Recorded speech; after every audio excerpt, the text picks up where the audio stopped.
When the Lord called me into full-time ministry, जब प्रभु ने मुझे फुल टाइम सेवकाई के लिए बुलाया, many men of God, many preachers told me, now brother, be ready that God will take you तो to बहुत the से valley where you will not have anything to eat. तो बहुत से प्रचारक मेरे पास आए और कहा कि अभी तैयार हो जाओ, परमेश्वर तुम्हें उन तराइयों में से लेके जाएगा, उन खाइयों में से लेके जाएगा जहां पर तुम्हें खाने के लाले पड़ जाएंगे।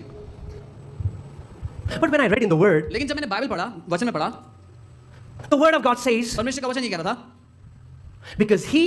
because the Lord is my shepherd, I shall not want. तो बाइबल ये कह रही थी क्योंकि यहोवा मेरा चरवाहा है, मुझे घटी नहीं होगी।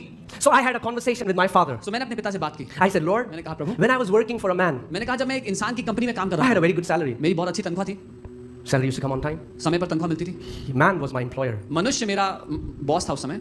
But now, लेकिन अब they are saying, ये लोग ऐसा कह when रहे you हैं will be my boss, कि जब आप मेरे बॉस बनोगे I'll not have things to eat. तो मेरे पास खाने के लिए नहीं होगा, I'll not have things for my kids. मेरे पास मेरे बच्चों की I'll not जरूरत have नहीं fees होगा, for their school. उनकी स्कूल की फीस नहीं होगी मेरे पास। And I heard the Lord's voice clearly. He said, would you believe a man or would you believe me?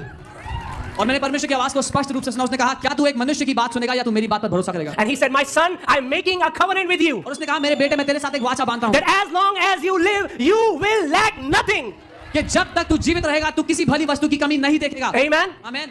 Like centurion, I got a spoken word and I grabbed it, I believed it, I received it. I said, as long as I live, I will not lack, and that has settled it till now. और उस सूबेदार की तरह जब मुझे वो बोला गया वचन मिला, मैंने उसको थाम लिया और मैं अपने आप से कहने लगा कि जब तक मैं जिंदा रहूंगा किसी अच्छी बात की कमी को नहीं देखूंगा।